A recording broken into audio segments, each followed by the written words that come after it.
Dan setelah dilakukan lidik secara mendalam, setelah kita cek akun, ternyata kita dapatkan akun-akun itu ada di wilayah Aceh dan Medan.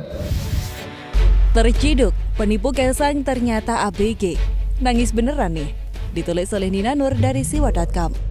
Pada awal September lalu, para netizen sempat dihebohkan oleh cerita yang dibagikan oleh Kaisang Pangarep, anak Presiden Jokowi. Kaisang menceritakan dirinya yang hampir jadi korban penipuan berkedok memenangkan barang lelang. Tentu Kaisang sudah tahu bahwa itu adalah modus penipuan, sehingga alih-alih kena tipu, justru sang penipu yang kena dikerjain oleh Kaisang.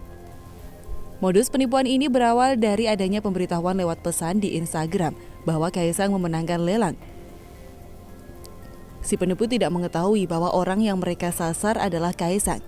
Kaisang pun menuruti alur yang disediakan oleh penipu. Singkat cerita, sampailah ke bagian Kaisang harus mentransfer sejumlah uang.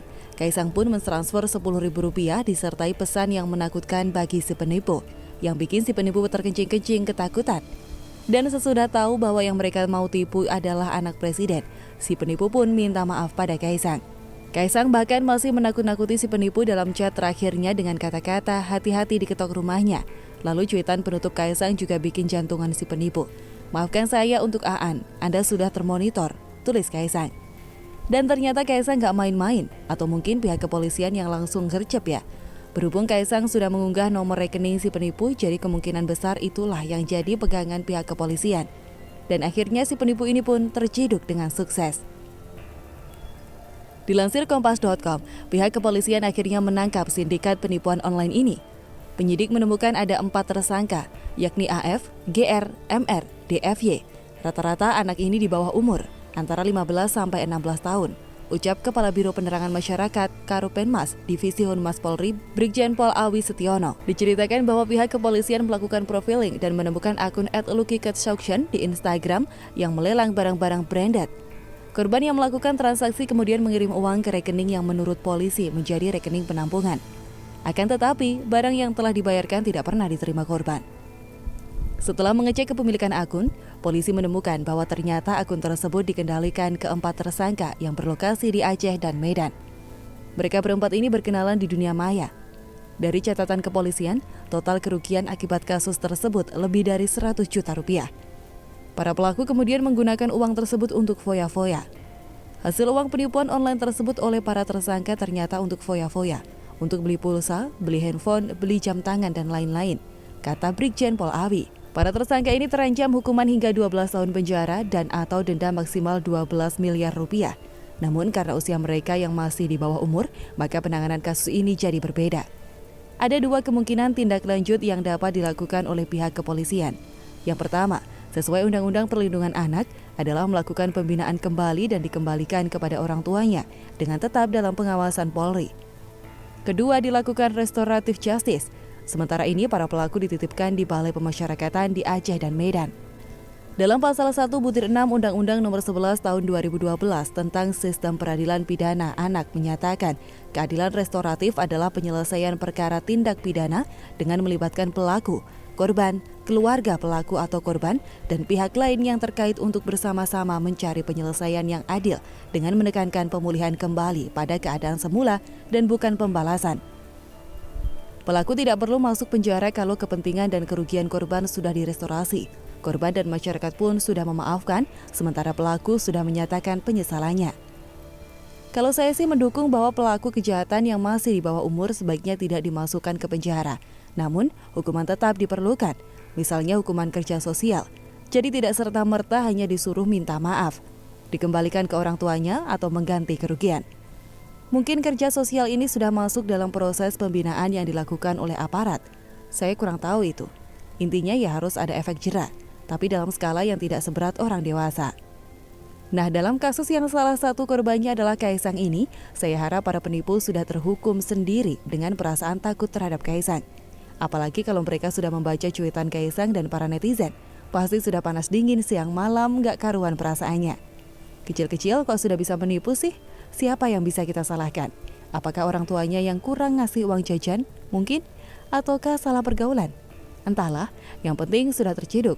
Semoga makin banyak lagi yang akan diciduk oleh pihak kepolisian. Elektabilitas Anies kini terlempar dari 3 besar. Lanjutkan, ditulis oleh Syardi dari siwa.com. Menurut survei Polmetrics, elektabilitas Anies semakin menurun. Rinciannya, elektabilitas Prabowo Subianto masih bertengger di posisi pertama dengan 18,5% dukungan responden, turun sedikit dari survei sebelumnya pada bulan Mei 2020, yaitu 18,9%. Direktur Eksekutif Polmetrics Indonesia Dendik Rulianto mengatakan di urutan kedua ada Gubernur Jawa Tengah Ganjar Pranowo dengan elektabilitas naik tipis dari 13,7% menjadi 13,9%. Perubahan signifikan terjadi pada posisi ketiga yang sebelumnya diduduki Anies Baswedan. Posisi ketiga kini digeser oleh Gubernur Jawa Barat Ridwan Kamil. Elektabilitas Anies turun dari 12,8% menjadi 10,6%. Sedangkan Ridwan Kamil melonjak dari 7,9% menjadi 11,1%. Konfigurasi baru pertarungan elit politik menampilkan 3 besar menuju 2024, yaitu Prabowo Subianto, Ganjar Pranowo, dan Ridwan Kamil, kata Dendik. Di saat Prabowo dan Ganjar makin mengukuhkan diri, posisi Anies kian rapuh dan goyah. Secara tidak langsung, Anies dan Ridwan Kamil beradu rivalitas melalui berbagai kebijakan karena dua daerah ini, DKI Jakarta dan Jawa Barat, bersebelahan.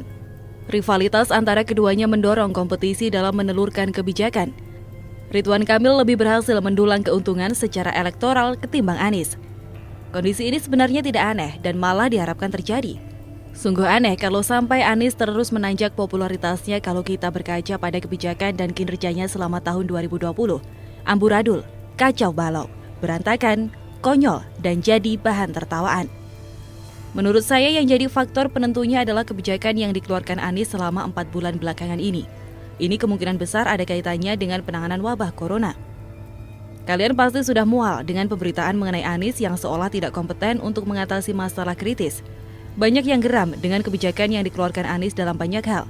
Banjir, tapi menggunakan toa sebagai alat peringatan dini ketimbang mengeruk sungai atau normalisasi sungai secara besar-besaran.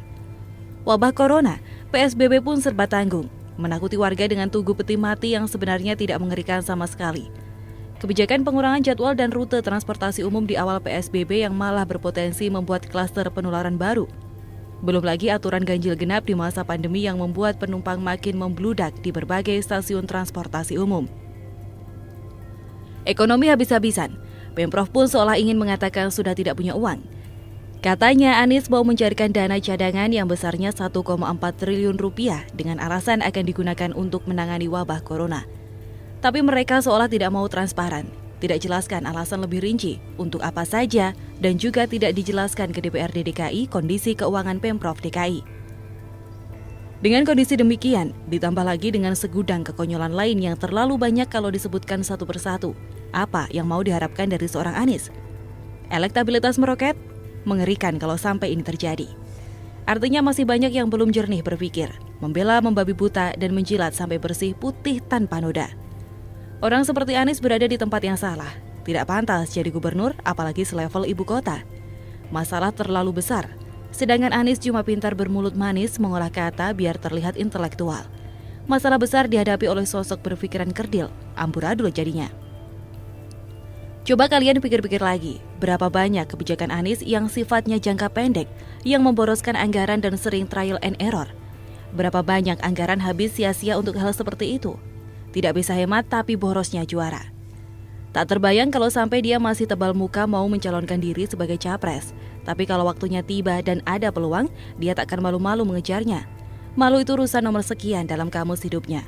Dia pantasnya tidak masuk radar pilpres sekalipun.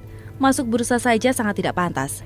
Cukup kiprahnya sampai DKI Jakarta saja. Kalau survei ini kredibel dan dipercaya, baguslah. Ini adalah kabar yang melegakan.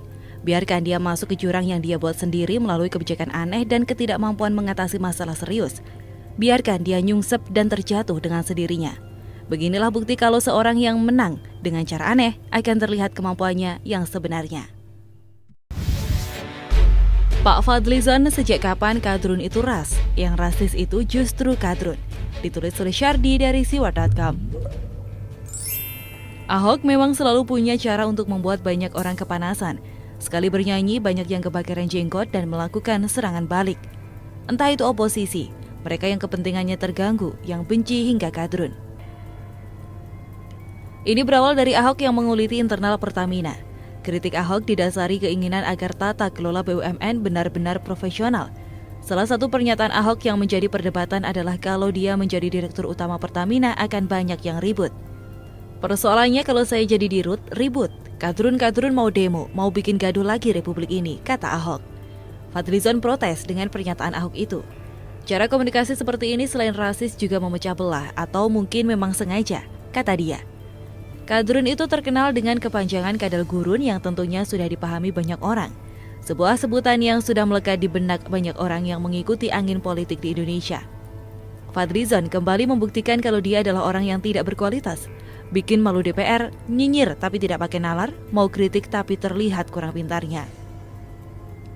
Sejak kapan menyebutkan kata kadrun dibilang rasis? Apakah kadrun itu sudah resmi menjadi sebuah ras di muka bumi ini? Setahu saya di buku sejarah atau sosiologi manapun tidak ada yang menyebutkan kalau di dunia ini ada ras kadrun. Inilah mengapa orang seperti Fadlizon sok pintar, cuma berniat nyinyir tapi tidak paham apa yang dia ucapkan. Kalau Fadlizon mengakui adanya ras kadrun, silakan perjuangkan dulu dengan cara mendaftarkan di PBB atau badan yang terkait. Kalau sudah resmi, barulah boleh ngamuk-ngamuk mengatakan rasis. Kalau belum jadi ras, bolehlah kalau kita sebut kadrun itu kelompok sampah yang lebih sampah dari sampah, rajanya kelompok sampah. Justru kadrun itu lebih rasis. Kadrun memang sudah rasis dari sononya. Lebih rasis dari rasis malahan. Menganggap dirinya paling benar dan paling suci. Sedangkan kelompok lain yang tidak sejalan dengan mereka akan dimusuhi. Dikatai kafirlah dan sebutan lainnya yang lebih rasis. Mereka ini punya proyek besar jangka panjang, yaitu mengikis budaya asli Nusantara dengan budaya yang mereka impikan tiap malam hingga ngecas di bantal. Tapi yang paling parah dari mereka adalah mereka tidak mampu hidup tanpa produk buatan yang mereka sebut kafir. Mobil buatan kafir, HP buatan kafir, teriak-teriak lewat medsos yang juga buatan kafir. Dan siapa yang paling suka memecah belah? Salah satunya kadrun juga kan. Coba lihat apa yang mereka lakukan di medsos. Menyebarkan hate speech, bangga menyebarkan hoax, berani mengumbar kebencian dengan kata-kata yang mengerikan untuk didengar. Provokasi bersifat sara. Apakah Fadlizon tidak melihat ini atau sengaja lupa dengan kenyataan ini? Dan perlu kita pertanyakan, kenapa Ahok bahas kadrun, Fadlizon yang komentari? Biasanya kalau tidak merasa, tak perlu komentar bukan? Fadlizon ini anggota dewan, tapi cara kritiknya kayak orang yang kurang pendidikan. Nalar dan pikiran logis hilang, cuma modal koar-koar, cuap-cuap, asal ngomong saja. Memang sudah fakta kalau tiap kali ada rumor tentang Ahok, kadrun selalu kegerahan. Tiap kali ada rumor Ahok akan diangkat jadi ini itu, kadrun langsung kepanasan seolah sedang dipanggang di atas bara api. Jadi kesimpulannya kadrun itu bukan ras. Jadi tidak rasis kalau ada yang menyebut itu. Mereka itu kelompok pengacau yang bikin semak negara ini. Mereka itu harusnya diberantas dan layak dibasmi demi keutuhan NKRI. Mereka itulah biangnya keonaran dan kegaduhan yang terjadi belakangan ini. Lucu sekali kalau sampai ada orang yang kritik seseorang yang menyebut kata kadrun, alasannya nggak nyambung pula, rasis dan memecah belah. Lucu, sama lucunya dengan jargon korupsi adalah oli pembangunan. Ngapain hormati kadrun yang sudah membuat kekacauan besar di negara ini? Kecuali sesama kadrun, wajar kalau saling menghormati, saling memuja dan saling memuji, saling mengagumi juga, karena satu kelompok, satu geng. Jadi pas satu kena sindir semua kompak kebakaran jenggot. Lalu bagaimana menurut Anda?